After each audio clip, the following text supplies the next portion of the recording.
Welcome everybody to Take Back Your Life Masterclass. I am so excited to have you here. I am going to open up my laptop here. We're gonna make sure that if anybody has any comments at any point, I didn't think about having my coffee cup as I was doing that. At any point though, if during this class you have any questions for me, something that I'm talking about really resonates with you, then tell me in the comments and I will try to monitor those over here. Sorry that I can't do it on this screen, but that's too much for this Gen Xer. I'm sorry, I can't. So I'm going to monitor it over here. And then, oh, I got to turn that off because we just don't want that noise bothering us, right? That's no good. That's no gooda. So at any point, if you have anything, any comments that you have, any part of this that you want me to really reflect on a little bit more, then tell me and I will be monitoring that over here. And if you see me look down, that is why you're seeing me look down. Almost there, promise. This is kind of one of those technicalities that I haven't really been able to completely figure out for myself. So as you can see, I'm not in my office today. I don't have my Learn to Love Your Story behind me. I really had great intentions that was going to happen. Just great intentions. And then it's hot. All right, it's cold. It's not hot. It's cold. I just didn't want to, it was like, oh, come on. I can't. I'm not going. Not going out, and I think it was like negative something 40 below wind chill at one point last night, or whatever, or I don't know. It's stupid. It's stupid cold in Minnesota. I don't know where you are or how it is where you are, but it's stupid cold in Minnesota. So here we are, Take Back Your Life Masterclass. So I have a question for you. You can tell me in the comments. Are you the kind of person who always says yes? You're the one that if there's an assignment at work, you're volunteering. You're the one that if there is a volunteer group that you're a part of and they're looking for extra help, me. You're the one in your family that when no one else wants to do the thing, you just do it. If you're seeing all of that laundry unfolded for a long period of time, like, oh, it's not going to get done. I guess I'll do it myself. Does that sound like you, right? And I want to know, how are you doing with all the things you're doing? You can tell me that in the comments too, because that's a lot. When you're saying yes to all the things, where do you end up in all of that, right? If you're saying yes to all the things, tends to be that you start to neglect yourself. I did a blog on this week, and you can see it on learntoloveyourstory.com. And all I could think of is stop the madness as I was writing it. So that's what I called it. Stop the madness, lady. Stop the madness. Because I think if you're this person, then you have gotten yourself into a vicious cycle where you do all the things except for yourself. You, at your own expense, are always doing for other people, always saying yes to all the things. And then what ends up happening is you feel like a puddle. You feel overwhelmed. You feel like you just need a break. Am I right? Yeah. You feel that way. All the other people in your life are feeling great, and they don't really understand why you're feeling that way. They don't have the perspective that you've been saying yes to all the things. They just know that you're this wonderful person in their life doing all the things for them. In fact, sometimes I think when you're this person and you're in that position, and believe me, I know this, I've been there, I am there a lot. Like, I struggle with this just like you. You are the person that people look at and go, oh, she's got her shit together. Look at her over there. She's amazing. She knows all the things. And how does she do that? How does she keep all of that going on? I answered a post in one of the women entrepreneur groups that I'm a part of on Facebook. I think it was just this past week, but somebody, genuinely put this little message out there. How do you do all the things? Like, how do you do all the family stuff? have your own business hustle. You know, some of us are doing it as a side hustle, like myself. Learn to Love Your Story as my side hustle. I have a whole private practice as my first business. How do you do all the things? And you know what I said? I don't. There's my answer for you. I don't do all the things. You can't do all the things. If you try to do all the things, you burn out. Period. End of sentence. That is what happens. You'll end up across the couch from somebody like myself going, what happened? How did I find myself here? What did I do? Why can't I just be able to stay on top of things? And we'll start to pick it apart together, and we'll notice, well, you have so many things. Like, there's so many things. Did you think a human could do those things? Like, talk to me a minute. If you're doing all of these things, would you expect that of your friend, sister, brother, spouse, kid? No. In fact, you're probably doing some of those things because your sister, brother, spouse, friend are not doing the things. Your kids, they're not doing the things. They aren't. And you're doing for them, and you're worn out, right? So I just want you to know I'm feeling a little sassy today. And I know these are always backwards, but this is one of my favorite cups. And it's just, it seemed to go with self-awareness. So we're going to be talking today about self-awareness. What is this story? The real story. The story behind my story that gets me on this path towards saying yes to all the things, having everybody on the outside of my life look at my life and say, you have all of your stuff together.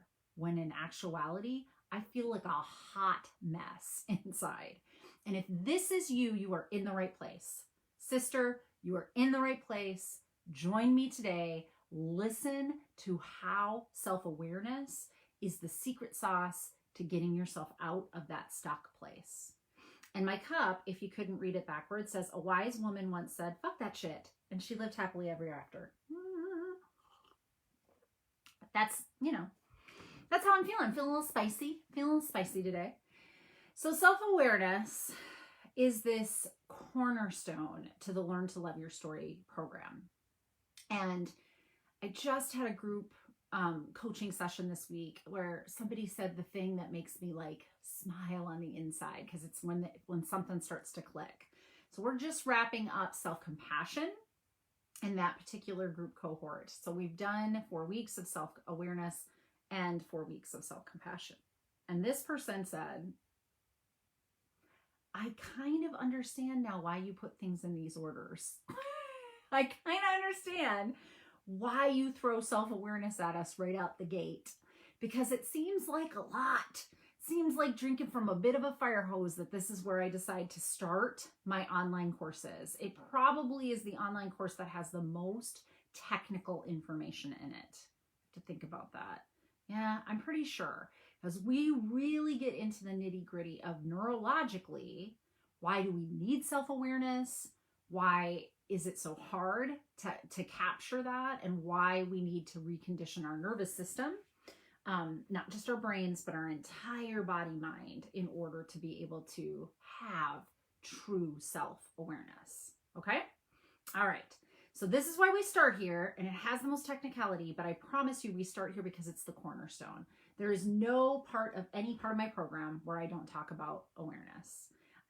In every vlog, I'm talking about compassionate self-awareness. In every vlog that I've ever done, and most of my blogs that I've ever done, I'm like, hey, sit there, think about it for a second, look inside. This is all different aspects of self-awareness.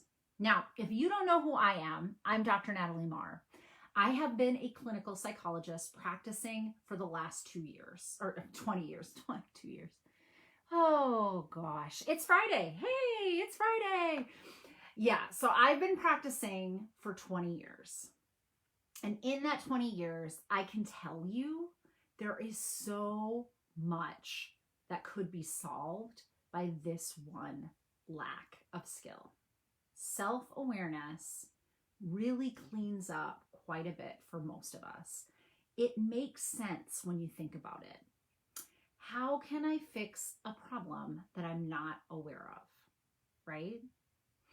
I was in a session just the other day with someone, and I said one of my classic things that I say, like how does that feel for you? But one of mine is, how can I best support you with this? And this client, who I just adore, says to me, I'm really trying not to be annoyed by that right now. That's a hard statement to hear when you come to sit across the couch from somebody that you are expecting to have suggestions and expertise to tell you, like, I'll support you by doing da. I ask this question in particular, though, not because I'm not going to give them suggestions. I am a therapist. I'm going to tell you all the things you don't want to hear that you need to know. Yeah, that's what I've been trained to do. And I'm going to poise it from the perspective of what support do you need from me? Because I want to trigger the neurobiological part of you that has your awareness in it. I want to create this cornerstone in you, even in the way that we help suggest new things for you, that it comes from you first. You're the one that's defining what the support is for you, right? I'm gonna look to see if I have any comments. Don't have any comments yet, but please let me know if you do. I need you to be the one that's going to guide this process. And the guidance of that process comes from your own awareness. It comes from your own consciousness, is another way to say that. It comes from the part of you that's the observer of all of you, right? So do something with me for a second. I want you to just close your eyes for a second. And for a minute, I just want you to notice your breathing. It's a normal mindfulness technique that we do. You're just noticing, you're not changing your breath, just noticing your breath. How it comes in and goes out. How it feels in your mouth, in your throat, in your nose, all the way down into your lungs. Just noticing what it's like. All right, so open your eyes back up for me. Come back. And what I want you to be aware of is that the part of you I was talking to is your awareness. I wasn't talking to your body. Your body was telling your awareness things and you were thinking about them. Your body was feeling breath and you were the noticer of your body feeling your breath. This concept is key. It's key to helping release you from old patterns. It's key to help you get out of feeling stuck. It's key to finding that authenticity. Like, if you really, many of the women I work with, many, speak to this idea of they feel like they've lost themselves. And in many ways they have. They've become a participant in their life. They've become the breath. They've become the body. They're doing the things. But they haven't been spending time in that observer, noticer stance. And that's really who you are, right at your core. Right at your core is you're that awareness. And yet, self-awareness is not a skill set that we teach in schools, that we teach really in any capacity unless you're seeking it out. Certainly people seek out meditation and mindfulness. People seek out, traditional ways of building that sense of self-awareness. Sometimes it's in spiritual practices. Sometimes it's in, things like yoga, which in a way is kind of a spiritual practice, but we're not going to be teaching on that today. But we really were never sat down and told to do this. So most of the ways in which you know how to do this, you were trained to do epigenetically. So your genes kind of influenced that, and the intergenerational way that your family has dealt with that has taught you to do that, and environmentally. So you were exposed to people. Mostly your family of origin is a big impact here because you spent a ton of time with them in the first years of your brain's growth. Elementary school, middle school, high school, these are really big areas of your life where you started to learn this. And if you grew up in America, you are at a loss. And I'm real sorry to tell you that. But we don't teach self-awareness. In fact, American culture in many ways teaches other awareness or outer awareness. We're always staying on top of what are the trends? What am I supposed to look like? What kind of things am I supposed to be doing? How am I mustering up with the Joneses, right? We're always kind of on the vigilant awareness outside of ourselves, and we atrophy at our ability to look inside and see what's happening on the inside, self-aware, right? And yet, if you're the person that says yes to everything, if you're the person that's feeling frustrated because, again, I am stuck in this feeling resentful that I do all the things and all the people get to do life, and I just feel left over here, and I feel overwhelmed, and I feel tired. I'm just exhausted. If this is you, and then you show up in an office like mine across the couch and say to me, I really don't know how I got here, then I know how you got there is you don't know how you got there. What? So let's back up again. I know that you are being in your life, but you're not being an observer of your life.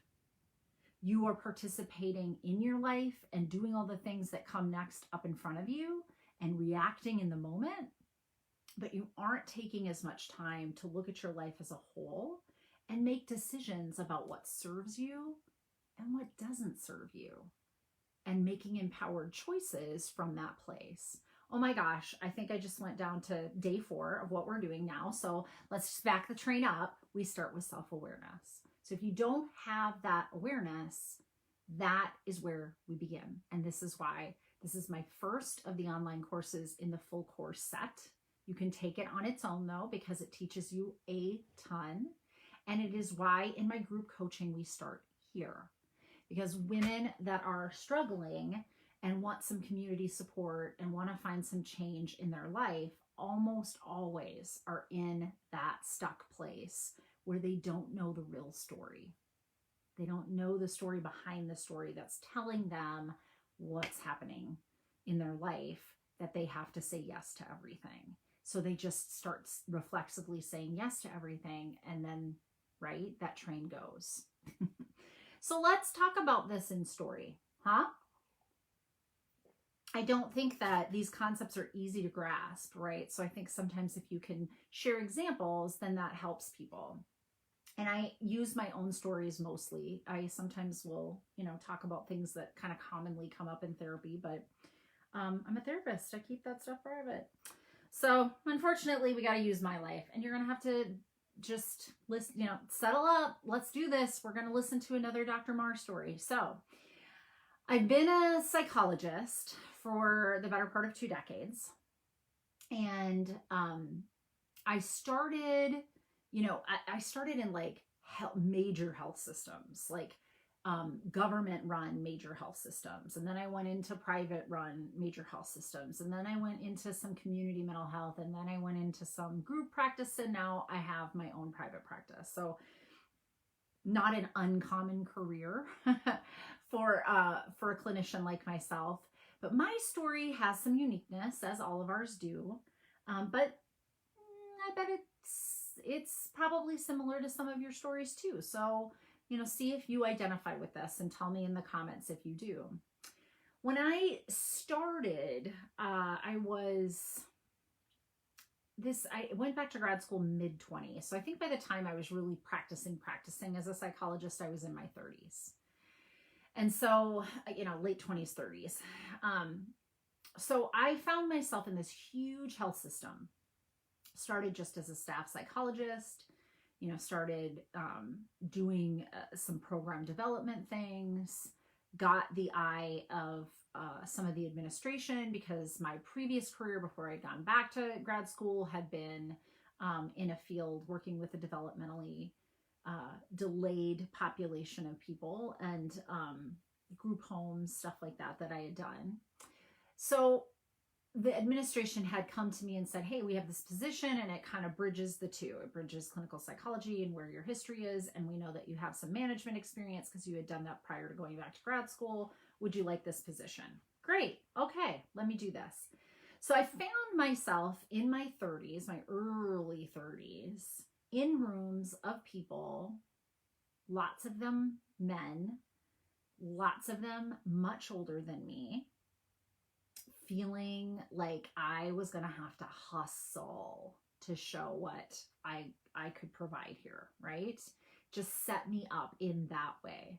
Now, I think if you had asked me at the time, I would have told you that that was like, I was driven that way. Like, oh yeah, it's pretty cool. Like, I'm this young person, I'm the young manager, and I'm going to show everybody how what I bring to the table here. And I liked it to some extent at the beginning. It became clear to me that I was getting overwhelmed, getting really bogged down. Now, there was a lot of variables that went into this, including the kind of work or the position that I was given, was already set up under duress. And I knew that. I had awareness of that. But man, a few years into that, I was like looking at burnout, and I'm in my 30s and I'm early in my career. Like, how is this even possible that that would happen? No awareness of my own participation in that. Like, I had some ideas of what, on the outside was happening that would be influencing that. But I didn't have any idea why I wasn't able to compensate, why I wasn't able to keep myself grounded, even though there was crazy all around me. So then I took a different position within that major health system, thinking, hey, this sounds a little bit more lovely. I get to do a little bit of traveling around the state. I get to, do some of my clinical skills, but also some of my management skills, something that I wasn't doing so much of in the previous position. I thought, hey, this is going to fix it. This is going to fix it. It didn't fix it. It still was a really difficult job. And I still was finding myself in this sequence of feeling like I was getting to the point of burnout. Like, there was just, every time I tried to make it better, it just seemed like I was pulling in, more water in my boat, so to speak. I remember in particular with that one, it was a bit like herding cats. I mean, I was running several programs at the same time, and each kind of had its own. It was really interesting because each had its own little environment, in large part because they were all across the state, and different areas just have different philosophies. And so even though our program and our policies were the same, there was a little different flavor in each place that I went. And it was really getting to the point where I was in charge of things like program development and doing some training with the staff, or training the staff that are going to train the staff.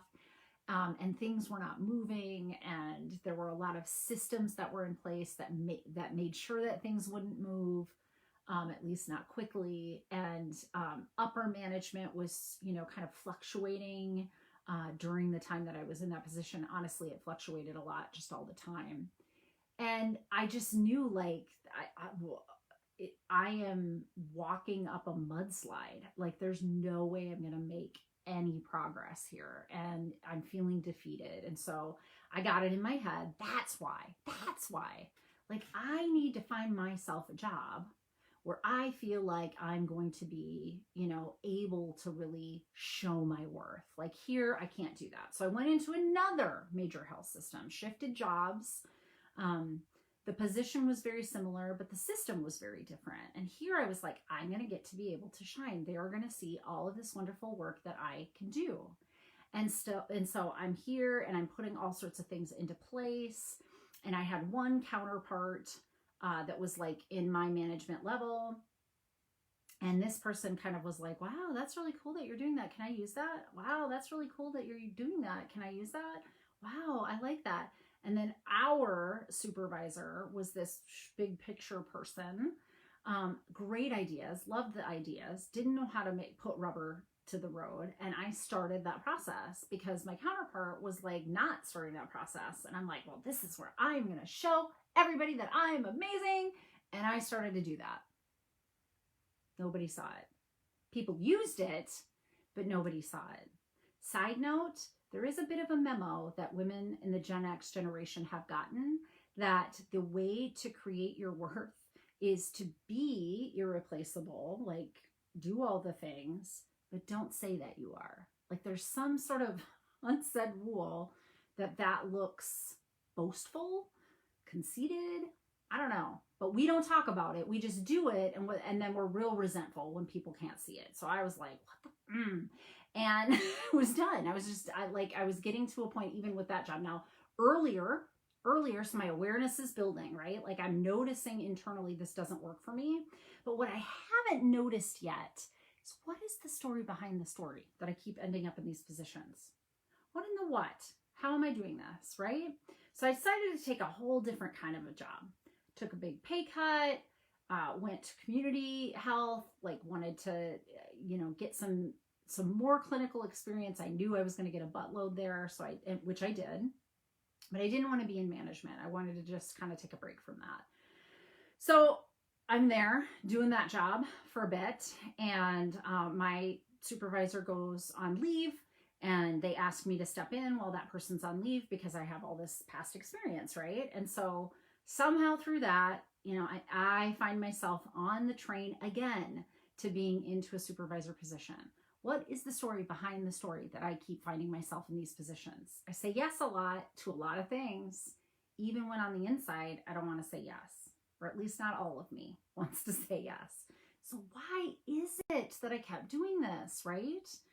And I was real judgmental with myself about this, which most people are when they start to have some awareness that self-critical thinking is a natural progression. Your inner mean girl, she gonna show up and she gonna be mean. Like that's the deal. She gonna show up, she gonna be mean, she's gonna come down hard on you.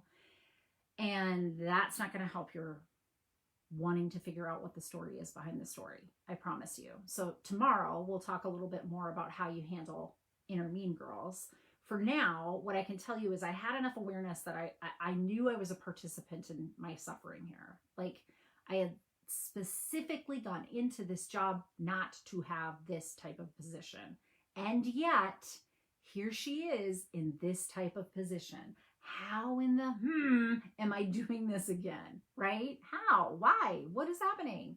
If I went into my therapist during that time, I promise you, and I see therapists, I promise you, I was saying things to her like, how did I get here? What is happening? Why am I doing this to I don't understand how I'm repeating the same behavior where I feel underappreciated, where I'm doing a ton of work, where I'm trying to make a change and make, people see how amazing I am and how I can help these things. Nobody appreciates it. Everybody rewards that with more work. And I am not happy in what I'm doing. Okay. Took leave from that and I went into group practice. So this is private sector to the max, right? I had been working in public sectors and some private sectors of big health systems. Then I went into, public sector of more community health. And now I'm going into a group practice, which is a private sector of community health. Like maybe that will flavor this a little differently. And here's something that's even more unique. Had to set up my own LLC, was a private contractor working with that group practice, was not an employee. Here, this has to be what it is. If I work for the people, then I want to do for the people. But if I work for me, this is all going to change. I'm never going to get myself in this problem again. I was in that problem again. So it was a newer group practice. I really enjoyed the owners of this practice. And here I find myself a year in taking on tasks that are administrative, taking on tasks to help them with their growth, enjoying myself, doing a ton of work, and feeling again like I'm underappreciated, not being seen as the value that I am, being rewarded with more work when I show that I can do that. I was not happy.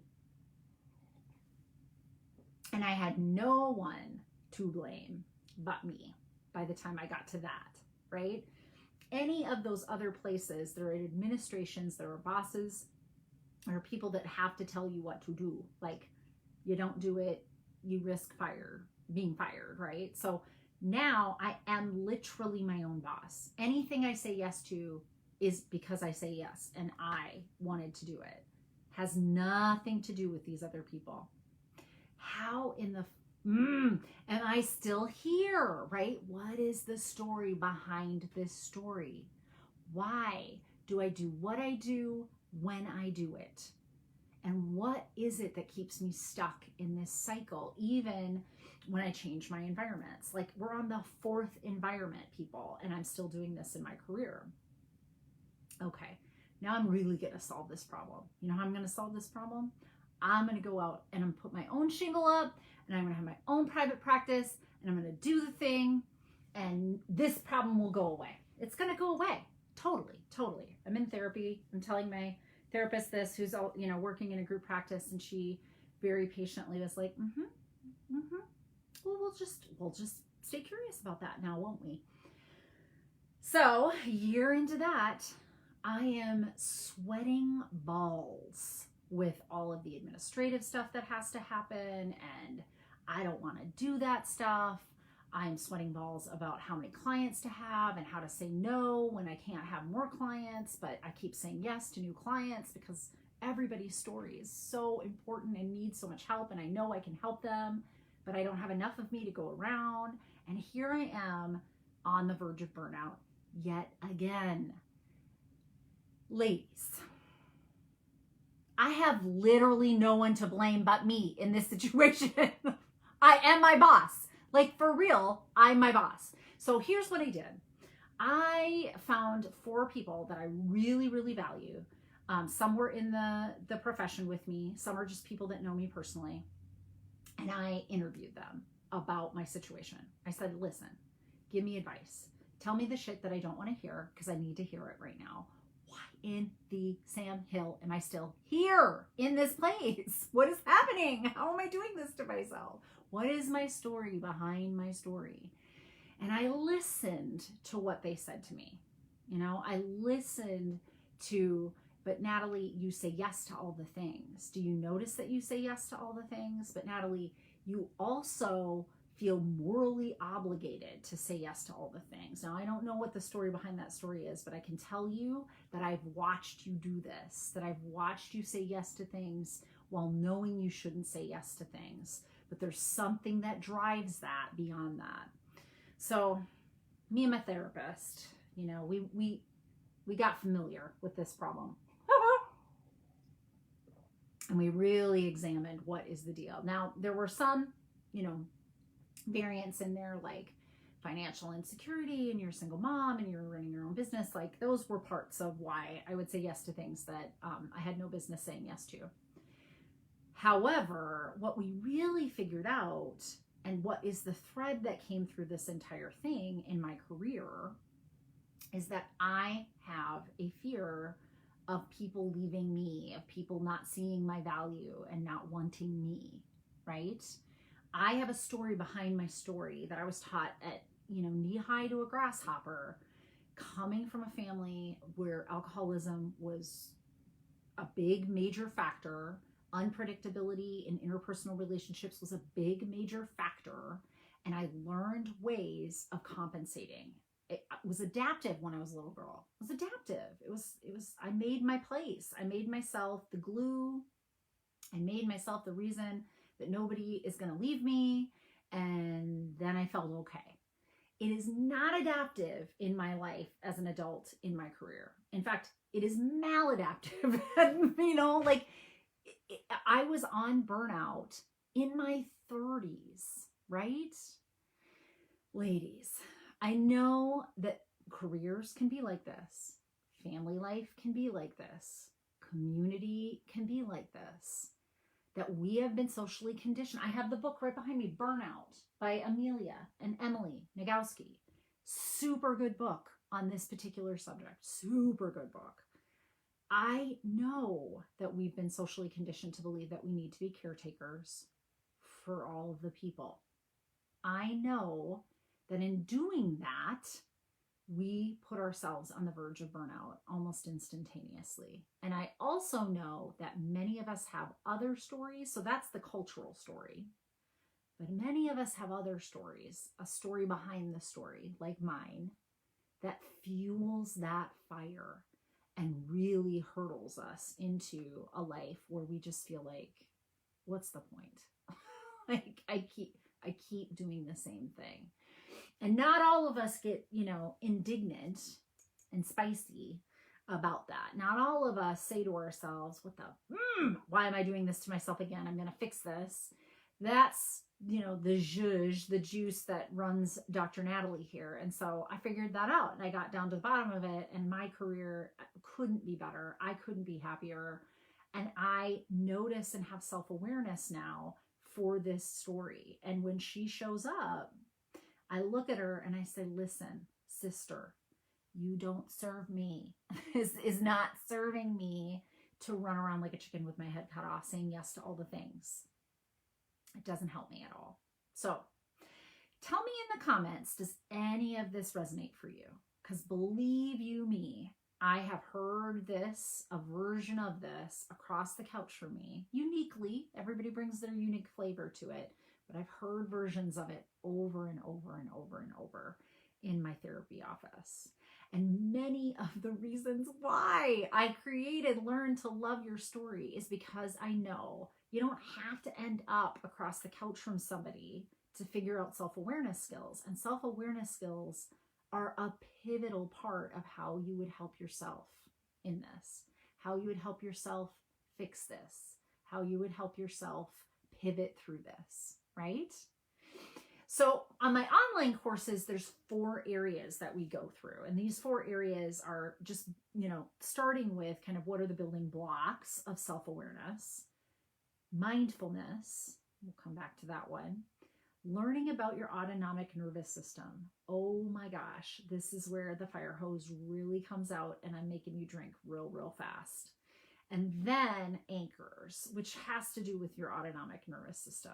Now, there's a reason why we go through this. Obviously, we start with building blocks, not unlike any educational experience that you've ever had before. You have to know one thing to know the other thing to know this thing, right? So before we jump into the fire hose of the autonomic nervous system, I just start with some meditation techniques that teach you kind of the building blocks of building self-awareness. Teach you about what self-awareness is, not unlike what we just learned here. So that's in the online course. And then I just teach you some building block skill sets on how to build that. And then we move into mindfulness. Mindfulness is more specific, right? And I define mindfulness by defining its antonym, which is mindlessness. Because mindful really doesn't get at what we're trying to do. It's not just your mind. Awareness is so much bigger. Awarenessful? Should we say awarenessful? I don't know. Anyway, mindful doesn't quite grasp it. And I think that it gets misunderstood because of that. So I define it by telling you what it isn't. What it isn't is mindlessness. It is not what we've been Americanized to do. It is not running around in your life with like a chicken with your head cut off, always doing the thing in front of you, having ADHD as you're scanning your environments, trying to find what's the next thing, what's the next thing, what's the next thing, and forgetting what you're doing in that moment. This is how we lose our keys. This is how you absentmindedly set something down and you're like, where in the has that gone? And by the time you've gotten to midlife, my sisters, you know me, this happens all the time. Like, it's so annoying. Like, you have so many things on your plate. You're, mindlessly setting things down all the time and driving yourself crazy. The thing doesn't go back into the same place. I won't find it for years. And I don't know about you, but that's just me.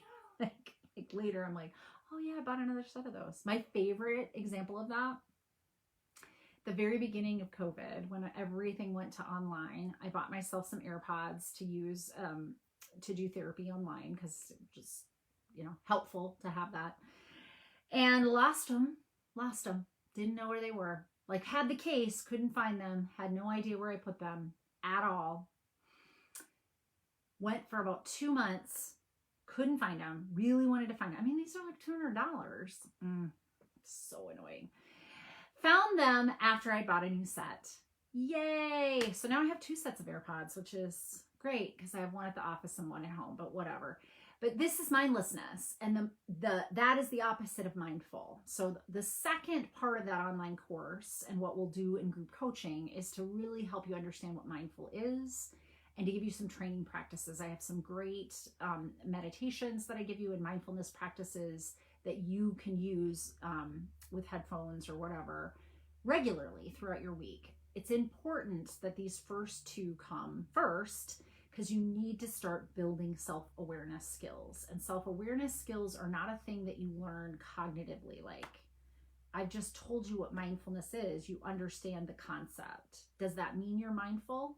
Hails to the no. Hails to the no. It's not how this works. So you actually have to do the practice because it's in that turning of the mind that you create that neurology. So it's in the orbital prefrontal cortex. If we did a PET scan of Buddhist monks, super souped up in that, right? But if I did a PET scan of you, not so much. So it'd be like the comparable to you standing next to an NFL player, right? Like they can do things with your body you will never be able to do until you condition your body to do those things. But on the face of it, can't do that, right? This is the same thing. So if you don't have the neurology, it is frustrating in the beginning to build that mindfulness skill. However, it will build. Like that is just how our brains are malleable. They're growing all the time. So these mindfulness practices build that neurology by turning your mind. What you'll do is you'll try to focus on something in the here and now. Could be anything, breath, like I did earlier today. And your mind will wander to your grocery list. And then you'll notice that. And then you'll bring your mind back. And then you're focusing on your breath. And then your mind will wander to, I've got to get that thing over at Target today. And then you'll come back. And it's in the coming back that you're actually conditioning the neurology. So not unlike weightlifting, right? Wandering of your brain is a weight. And you're pushing against that weight and bringing yourself back into the present moment. And over time, you're going to build that neurology so that you have that ability to be in that awareness. So as I said really early in this video, part of why people aren't self-aware is that they're in their stuff. They're not observing their stuff. Now, of course, we do a little bit of both of that, right? But if you're perpetually in your stuff, saying yes to all the things, doing all the things, chasing your tail, then you're not going to be in that observer stance where you watch yourself doing that, catching yourself at the opportune times where you might be able to show up differently or make different empowered choices. Okay? That's mindfulness. Then we get into the autonomic nervous system. I'm not going to go into detail with you today on that because that is its own beast. But essentially, I use a lot of the theory from polyvagal nervous system theory. So Steve Porges, Dad Dana are two of the people that I quote and use work from often.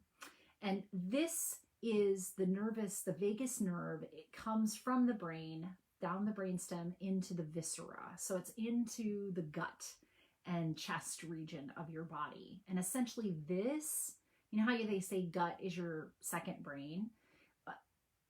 It is actually part of your brain. Like that's how I would say it. Like the brain does not just reside as 3 pounds of nerves that sit in your skull, but rather it is the entire nervous system. So the body mind is your brain. That's all of it, kit and caboodle.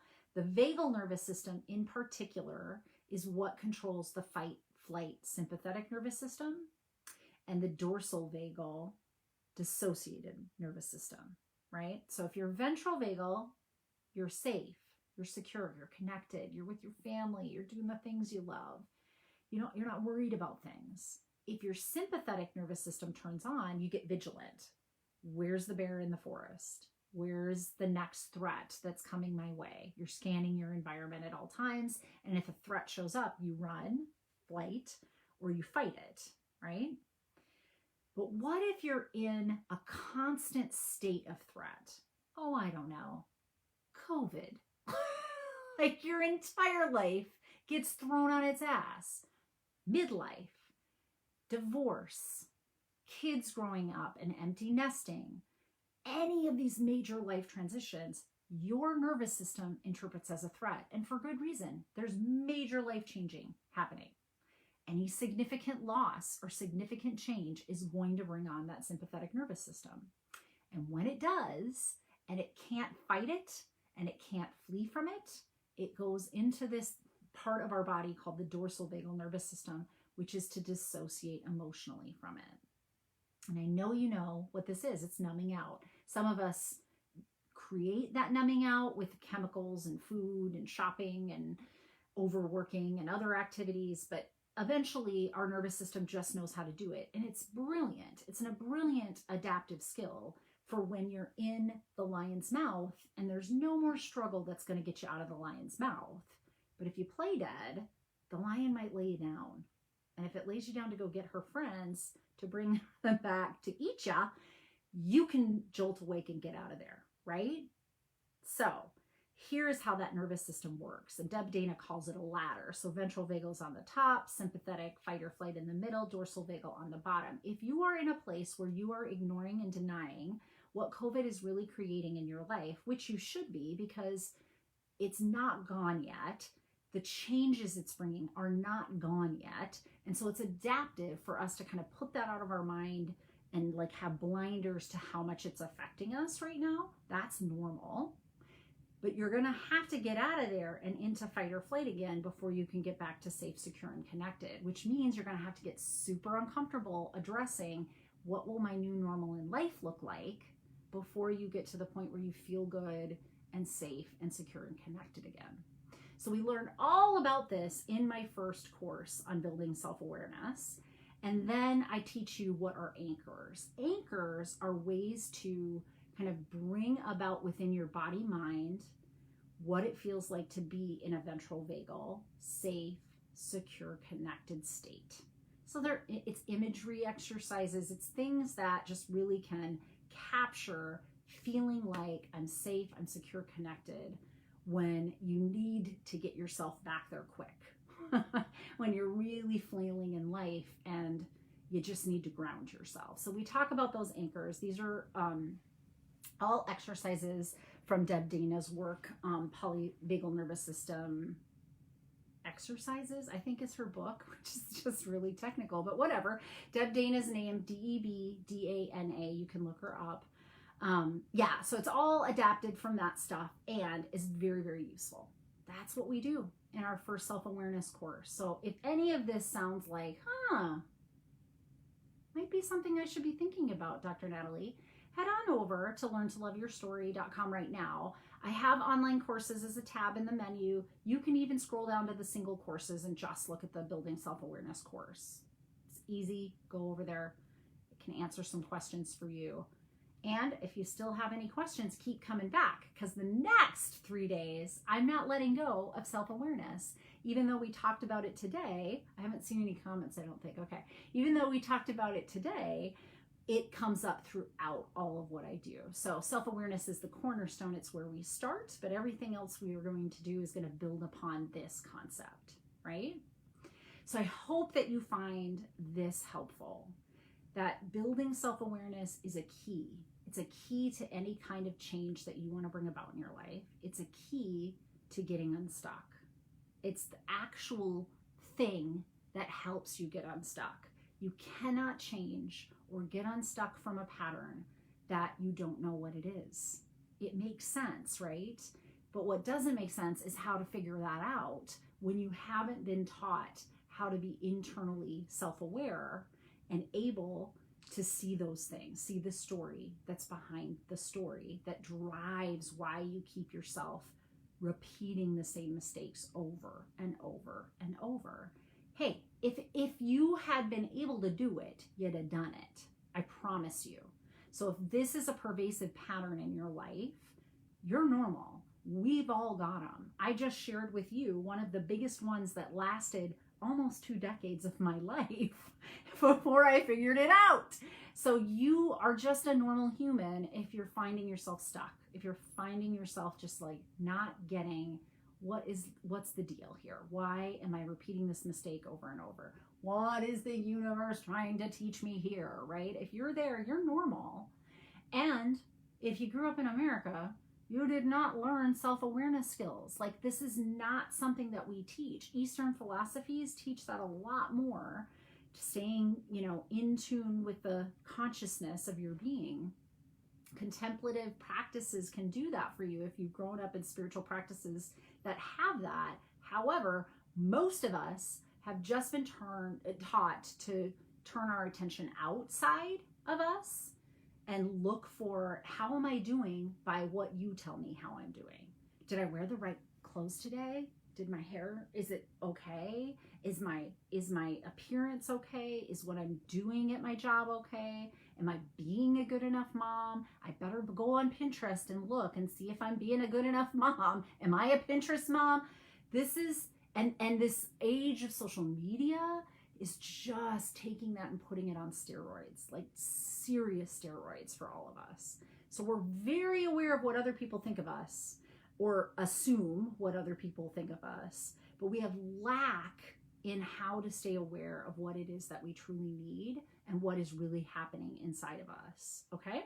So self-awareness is where we start, and that is why it's always my first masterclass. Thank you, everybody, for coming today and joining us. Remember, these recordings will stay in the Take Back Your Life Masterclass. I will create a guide for this week, and so you can find it right up top on that Facebook page. I'm also going to be transferring these later this evening, not today. I still have a few things to do today, but later this evening, I'll be transferring these onto my website as well so that you can grab at them there. However, I only will put the link in the Take Back Your Life Masterclass. So if any of what I've talked about today, you're like, oh, my friend needs this, I want you to share the Take Back Your Life Masterclass link, and I will accept anybody that wants to come in. All of these videos that I do, these live classes, will be videos that you can watch between now and January 31st. So that's a good couple weeks of being able to use this information. And tomorrow we meet again at 10 a.m. and it's Saturday. So a lot of people have time on Saturdays and Sundays and might be able to watch. So we'll be having all 4 of these at 10 a.m. So today was the first. Saturday, Sunday, and Monday will be the next 3. And those are on compassion, empowerment, and self-care, which is huge and always how I love to end things. So if anybody in your life could use this, please be sharing. Please be sharing this information. Follow me on all of my social medias, Facebook, Instagram, LinkedIn, Twitter, YouTube. I have an entire channel with all of my vlogs. Any of those places are good places to follow and like me so that more people start to get this information. It's really, it is my passion to get this information out there. It's clinical level information. It's sound in science. It will help people. And there aren't enough therapists in the world for us all to sit across the couch from one after we get through this pandemic, after we get through all of our life circumstances. And not everybody even has accessibility to that stuff. So it's really important to me, and why I offer this stuff for free. It's really important to me that people hear this. So please share as much as you possibly can and do all the social media things they tell you to do, like and share and follow and all the things. I don't know, I'm just a Gen Xer. I just say things that other people say. But yeah, do all of that so that other people can also benefit from what I'm sharing here. Thank you, my story lovers, for coming and joining me today. I will see you tomorrow at 10 a.m. right here on Take Back Your Life Masterclass Live. And remember, I do watch the comments. So if you join me, you can always be commenting during my presentation and I can answer questions or, share some of the thoughts that you're sharing with me with the greater group. All right, everybody, stay compassionately self-aware, and you too can learn to love your story.